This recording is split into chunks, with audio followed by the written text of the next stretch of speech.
Olá, pessoal. Então, aqui a gente vai revisar um pouquinho de artrópoda, né, que a gente viu no semestre passado e que a gente vai utilizar agora também, né? Então, antes de mais nada, a gente parte do fato que a artrópoda é um grupo de sucesso, representa 90% das espécies conhecidas, uma diversidade que vai ser devida a dois fatores: a, a características, né, caracteres sinapomórficos e simplesiomórficos. Os sinapomórficos, a gente já sabe que apomorfia significa novo, plesiomorfia significa antigo, e o sim significa compartilhamento. Então, caracteres antigos compartilhados, aqui caracteres novos compartilhados. Então, esse sucesso vai ser devido a características novas e antigas, sendo essas antigas relacionadas com a anélida, né, o seu parente mais próximo. E dentre essas características, a mais importante, sem dúvida nenhuma, é a metameria, segmentação homônima. Existem, como é um grupo muito diverso, a gente vai ter alguns probleminhas ou desafios. Vários nomes para estruturas que são homólogas, então eu tenho estruturas que têm a mesma origem, mas tem um nome num grupo e tem um nome no outro. Por exemplo, as partes, os artículos da perna, eles são diferentes em insetos, por exemplo, e em crustáceos, mas eles têm a mesma origem e a mesma função.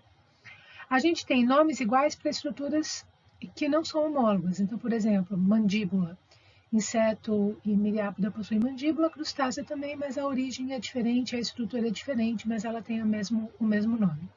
E a outra questão é se eles têm uma origem comum, né, e são monofiléticos, ou se eles têm uma origem polifilética. Se os autores consideram eles como monofilético, o artrópode é considerado filo. Se é polifilético, então se considera a existência de cada um dos subfilos, são considerados como filos. A gente tem, então, como inovações, ou seja, sinapomorfias, a tagmose. A tagmose ela é a divisão do corpo em segmentos heterônimos. Ela parte de anélida, com a sua segmentação homônima, que para eles trouxeram uma vantagem muito importante relacionada com a escavação, no qual o corpo era dividido em vários segmentos iguais. Ao longo da evolução, essa figura mostra um retrata uma hipótese do que teria acontecido. Esse anélida, ele vai então, nesse ancestral parecido com a anélida, os segmentos eles vão se unindo, né, em grupos de segmento e formando segmentos maiores, que a gente chama de tagma, né? Então, cabeça é um tagma, tórax é um tagma, abdômen é outro tagma.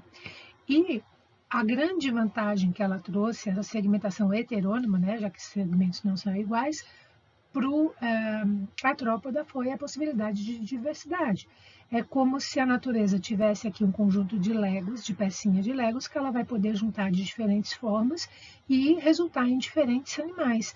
E com isso aumenta-se a diversidade, né? A segunda inovação é o exoesqueleto, né? Como todas as características, né, as inovações que são incorporadas e fixadas nos grupos, elas vão trazer vantagens, né?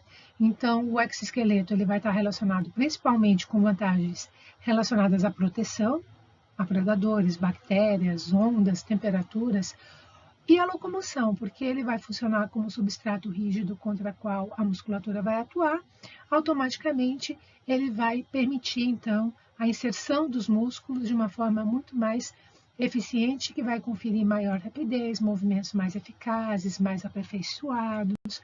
Esses movimentos mais refinados vão permitir conquista de novos ambientes, acessos a mais recursos, enfim, né? É uma somatória.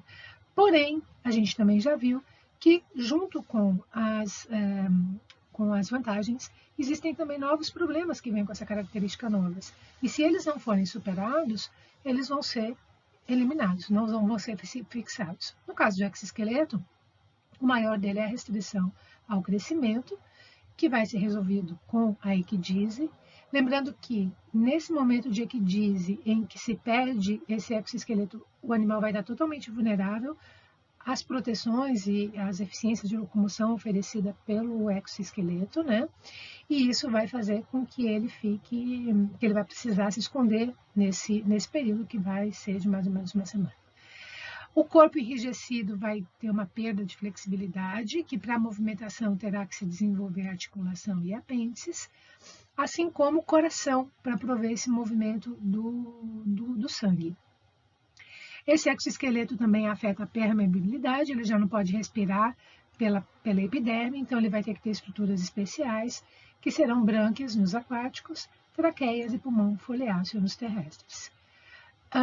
E vai afetar também a sensibilidade, por isso vão existir muitas cerdas, muitos órgãos sensoriais que vão servir para esse contato com o ambiente. E agora, o fato de ter um exoesqueleto que serve, né, como esqueleto, não demanda mais manter um celoma, como de um anelídeo, que funcionava como esqueleto hidrostático, então esse celoma ele é reduzido.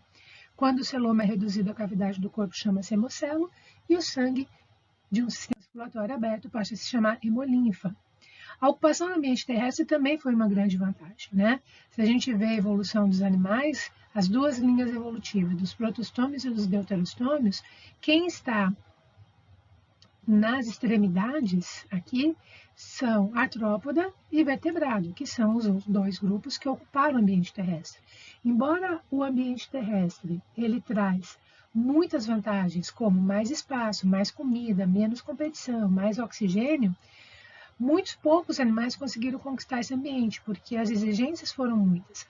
Como os animais se originaram e evoluíram no mar, a maioria dos filos eles ficam restritos a esse ambiente marinho, né? E a gente tem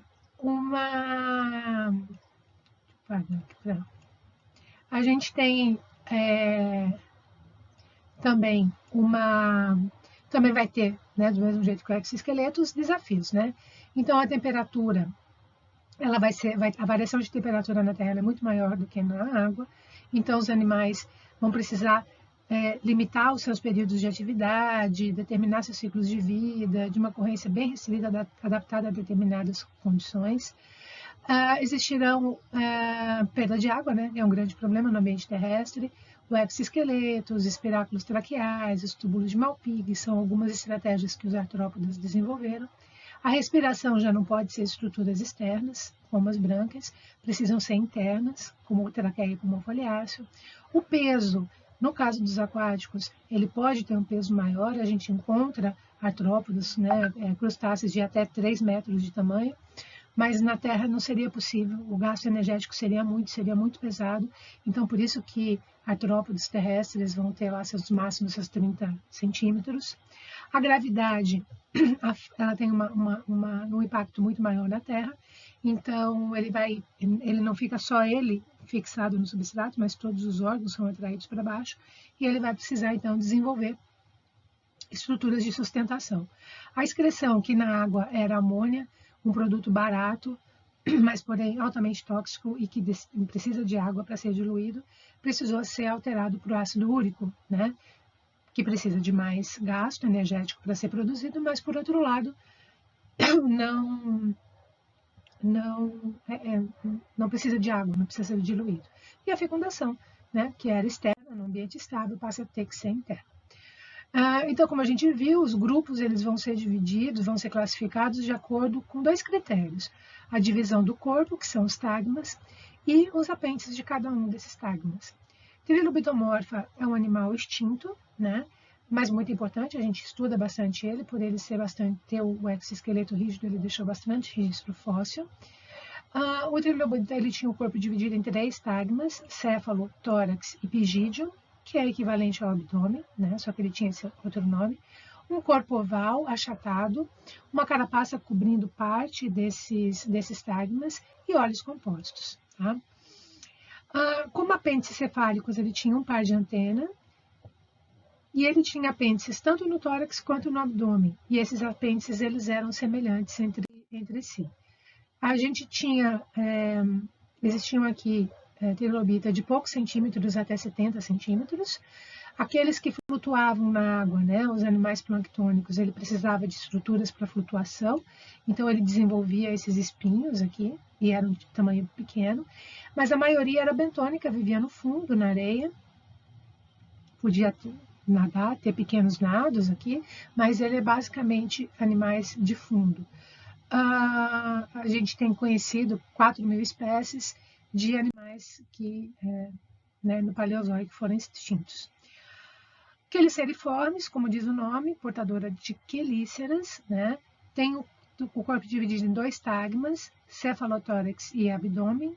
Eu vou chamar de cefalotórax uma estrutura em que eu não consigo separar facilmente onde que é o céfalo, onde que é o tórax, porque ele tem uma estrutura que está sobre, né, esses 2 tagmas.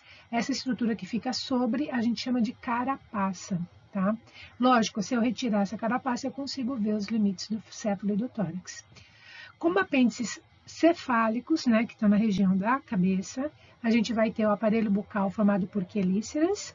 Quelíceras são estruturas predatórias, que vão ser ou em forma de pinça ou em forma de agulha, mas o animal não consegue mastigar o alimento, então ele precisa se alimentar de presas vivas, eles são predadores. E a gente tem um par de pedipalpo. O pedipalpo ele parece com uma perna, só que no tamanho menor, que vai ter uma importante função sensorial, ajudar na alimentação. No caso das aranhas, ele se modifica numa estrutura reprodutora, né? Então o órgão copulador do macho vai ficar na extremidade do pedipalpo. No caso do escorpião, por exemplo, ele se transforma naquelas quelas. Como apêndices torácicos, a gente tem 4 pares de pernas, sempre. Não temos apêndices locomotores no abdômen. Tá? O outro grupo, ou filo ou subfilo, né, dependendo do autor, é chamado de unirâmia. Né? Unirâmia significa um ramo, isso refere-se ao seu apêndice, né, a sua perna que vai ter um único ramo, característico de animais terrestres, né? Enquanto que nos animais aquáticos eles podem ter o apêndice birreme. O unirâmia ele vai ser formado ele engloba insecta e miriápoda, os quais, embora no primeiro momento parecem ser diferentes, compartilham muitas características que justificam colocá-los no mesmo grupo. Né? Então, a gente tem de diferente aqui os tagmas, porque o inseto tem cabeça, tórax e abdômen, e no tórax ele vai ter 3 pares de pernas, sempre, e um par de asa, nem sempre, mas só eles que têm as asas. No miriápodo, a gente tem os tagmas, cabeça e tronco. Por que tronco? Porque eu não consigo saber onde começa o tronco, o abdômen, onde que termina o tórax. Então, como eu tenho essa dificuldade, eu vejo toda essa estrutura como um todo, e ele vai ter um par de apêndice por cada um desses segmentos. Além, o que eles compartilham entre si? Os apêndices cefálicos, isso são iguais, tá? Então, eles vão ter um par de antena, um par de mandíbula, um par de maxila, um par de maxílula. Maxila, maxílula, mandíbula, elas vieram de apêndices que eram utilizados para se locomover, que foram incorporados ao tagma da cabeça e, então, modificados para a estrutura de captura para ajudar na alimentação. Eles têm os apêndices originalmente unirremes, ou seja, isso significa que tanto insecta quanto miriáptera se originaram e evoluíram no ambiente terrestre, por isso eles nunca tiveram apêndice birreme, diferente de queliceriformes, cujos arácnidas dominam no ambiente terrestre e têm apêndices unirremes, mas a gente tem representantes aquáticos que têm apêndices birremes. Eles têm túbulo de Malpighi e traqueia. O túbulo de Malpighi ele serve para reabsorver a água, né, das fezes para poder economizar água, e a traqueia, que é a forma de respiração, com uma mesma origem biológica. Por que isso? Porque os aracnídeos também têm traqueias e também têm túbulos de Malpighi, que tem esse mesmo nome, que tem a mesma função, mas a origem ela não é a mesma. E eles, há semelhanças muito grandes entre miriápodas e um grupo mais primitivo de insetos, que são os apterigotas, que são aqueles insetos que nunca tiveram asas. Crustácea. Com relação aos tagmas, a gente não pode usar essa classificação, porque em crustácea a gente tem todos os tagmas. Esse camarão, por exemplo, ele tem cefalotórax e abdômen, mas a gente vai ter crustáceo com cabeça, tórax e abdômen, e a gente terá crustáceos com cabeça e tronco. Ele é muito diverso, né? Então eles ocupam diferentes ambientes marinhos que tornaram muito diversos. Os apêndices são mais estáveis, então eles vão ter 2 pares de antenas, diferentes dos insetos. E embora o aparelho bucal seja formado por mandíbula, maxila e maxílula, e elas têm o mesmo nome, do aparelho bucal de inseto miriápodo, elas também não têm a mesma origem, são estruturas diferentes. Eles possuem de diferente apêndices abdominais locomotores, o que não ocorre em Insecta e Cheliceriformes, e eles têm apêndice birreme, aqui dá para ver bem o apêndice birreme, né? Então, de um mesmo ramo, saem-se dois, do mesmo apêndice, né? Mesma base, saem dois ramos. E uma grande característica de crustáceo é a presença de larva náupilo. Então, ele vai ter uma fase larval, todas elas com essa mesma aparência, denominada de larva náupilo. Agora, revisando um pouquinho do Bauplin, a parede do corpo, então, ela vai ser formada pelo exoesqueleto, que nada mais do que uma cutícula bastante complexa, que vai ser secretada pela epiderme e que vai ser formada de quitina, parecido com a nossa queratina, que forma nossas unhas e nosso cabelo, mais proteína. Nos terrestres, elas são esclerotizadas, nos marinhos, elas são mineralizadas, porque no mar tem carbonato de cálcio. Então, isso permite com que eles acrescentem, né, esse elemento químico e deixe esse exoesqueleto mais duro ainda. Nos terrestres, pelo problema da perda de água, mesmo existindo um exoesqueleto, ele ainda corre risco de desidratar. Ele produz uma cera epicuticular que ele passa sobre o corpo para evitar essa desidratação. Ecdise vai ser o nome do processo, Eczuve é o nome do exoesqueleto depois que foi trocado, Ectisona é o hormônio utilizado para esse processo. E a ecdise em si, ela não é apomórfica, porque todo animal que tem cutícula precisa trocá-la para poder crescer. Mas esse processo, envolvendo todas as questões hormonais e toda a complexidade, sim, é uma apomorfia de artrópoda. Os intervalos entre as ecdises são chamados de ínsteres e eles são relativamente estáveis dentro dos grupos, né? A grande maioria dos artrópodas só realizam essas trocas de exoesqueleto enquanto ele é jovem. A partir do momento que ele atinge a maturidade, ele não faz mais. Na fase de pré-muda, pode ocorrer regeneração de partes do corpo perdido. Então, se um jovem perde uma perna ou uma antena, ela pode ser regenerada. Nesse período da pré-muda, essa parte mais cinza aqui do exoesqueleto, que é chamado de endocutícula e ela é mais flexível, ela vai ser digerida. E aí vai formar um espaço aqui entre a epiderme e entre a parte mais dura da cutícula, chamada de exocutícula. É nesse momento em que o corpo vai, então, acelerar o crescimento das células para poder aumentar de tamanho, né? E é o momento também que, no caso dos marinhos, ele vai remover o carbonato de cálcio. Então, ele vai soltar essa ecdise velha, né? Todos os tecidos do corpo que forem formados pelo ectoderma também serão trocados, inclusive a parte do intestino anterior e posterior. E após essa troca de pele, ele vai precisar, então, de algum tempinho, geralmente uma semana, para poder se restaurar. Então, aqui a gente tem uma foto da barata. Um momento pré-muda, em que ela está mais escura, no momento pós-muda, imediato, em que ela está bem clara e com um tamanho muito maior, e na sequência dos dias, até ela retomar a coloração original. Aqui a gente tem da aranha marrom, né? Então, ela se fixa, também está com uma coloração mais escura, onde ela começa, então, a forçar a saída dela de dentro dessa ecdise antiga. Ela é bem pequena, essa aranha, né? Que é uma tampinha de caneta Bic, até que ela se solta, se joga, e a gente consegue ver aqui a diferença de cor e de tamanho do novo indivíduo.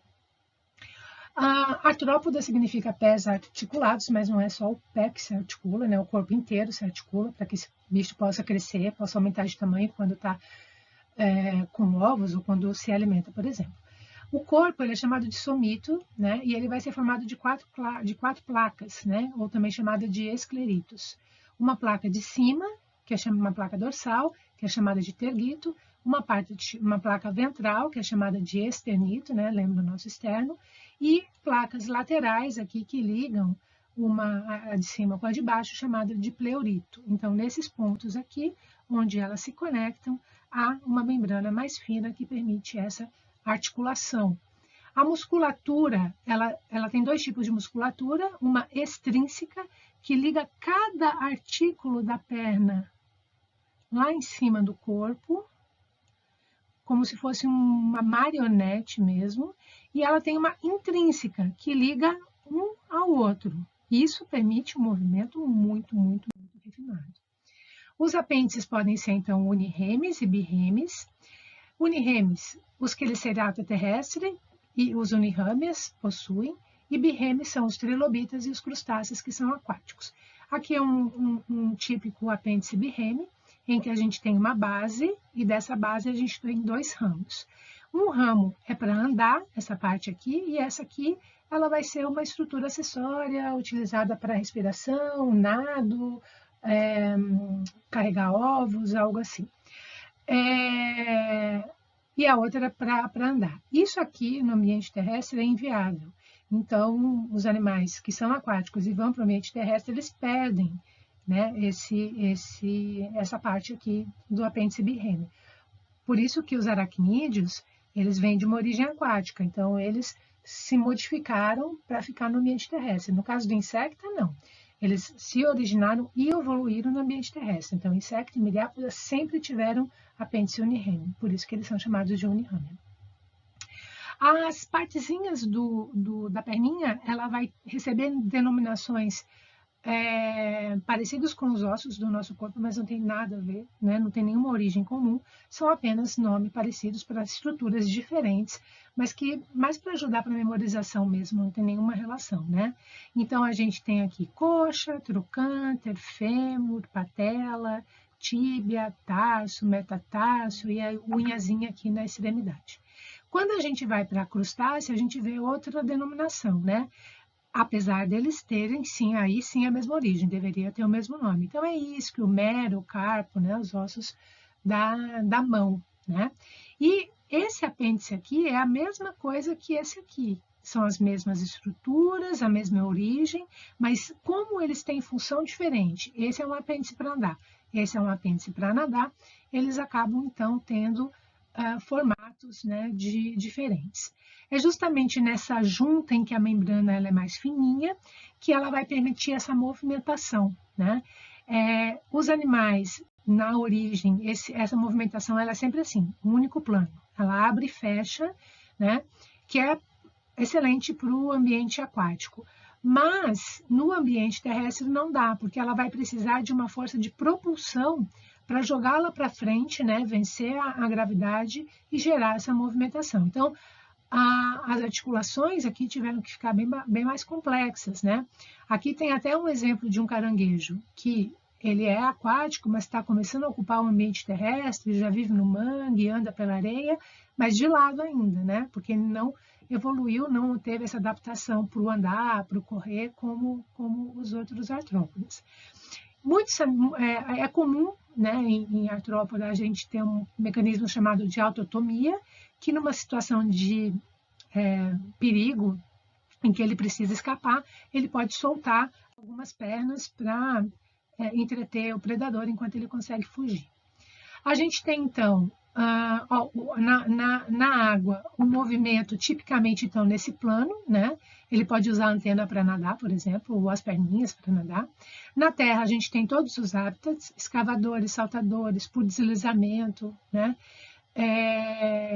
E no ar, a gente tem a grande sacada aqui, que foi a invenção do voo nos insetos. Algumas aranhas podem se dispersar pelo vento, mas aí não é uma movimentação intencional, por isso eles chamam eles de plâncton aéreos. Lembrando aqui, então, os apêndices cefálicos eles vão ser formados ou de quelíceras ou de mandíbulas. Quelíceras, estruturas predatórias, mandíbulas, estruturas que podem mastigar. Quelíceros, os animais, eles ficam limitados a serem predadores, enquanto que os mandibulados podem ser predadores, podem se alimentar de planta viva, podem se alimentar de planta morta, ele vai ter uma variedade muito maior. Para ajudar a mandíbula, a gente tem as maxilas e as maxílulas, né, para ajudar na manipulação desse alimento. Aqui a gente tem um desenho do intestino, né, mostrando que esse intestino aqui também já está separado por regiões, né, mostrando que há um aprimoramento aqui. E essas estruturas aqui em azul são os túbulos de Malpighi, tá? Que vão reabsorver o líquido desse intestino. Muito comum também a gente ter aqui as glândulas repugnantes nos animais terrestres, que são glândulas de cheiro que vai servir para se defender dos predadores. A cavidade do corpo, então, ela é reduzida, o celoma, então, chama-se hemocelo, o sistema circulatório é aberto, o sangue se chama hemolinfa, né? Então, lembrando também o que a gente já viu, a gente tem um coração grande, muscular, perfurado que vai dar uma força e vai fazer com que esse sangue, com essa hemolinfa, percorra os vasos até um determinado momento e chega o momento o vaso acaba, né? Então, quando o vaso acaba aqui, essa hemolinfa escorre diretamente entre as células até ela ser captada de novo por outros vasos, passar pelas brânquias e ser, então, trocado o gás carbônico pelo oxigênio. Na água, a estrutura de respiração são evaginações, para fora, porque tem menos oxigênio na água. Então, aqui nessa foto, a gente tem aqui a ilustração de brânquias, que podem ser totalmente expostas ou podem ser protegidas. Na Terra, não pode ser evaginações, elas têm que ser estruturas internas, senão ela vai perder muita água pela respiração. Então, eles vão ser pulmões foliáceos nas aranhas, e nos escorpiões, por exemplo, e traqueias nos insetos e em alguns aracnídeos também. O pulmão foliáceo fica, então, na parte de baixo aqui do abdômen, né, da aranha, e são estruturas como se fossem folhas mesmo, lâminas, por onde vai passar o ar, e aí vai ser realizada a troca entre o gás carbônico e o oxigênio. O sistema traqueal são perfurações laterais, né, por onde o oxigênio vai entrar, vai percorrer um sistema de tubulação aqui, que está todo perfurando o corpo, e vai direto nos órgãos e nas células, onde serão realizadas as trocas, né? Os nefrídeos vão ser resquícios desse celoma, né? Ele é muito importante para filtrar a hemolinfa, para fazer uma limpeza da hemolinfa. São, podemos dizer, rins primitivos, né? Que no caso dos crustáceos, eles sempre vão estar localizados embaixo da antena ou perto da maxila. Por isso que ele é chamado de glândulas antenais, glândulas maxilares ou glândulas verdes. E no caso dos aracnídeos, ela fica na base da coxa, por isso elas são chamadas de glândulas coxais.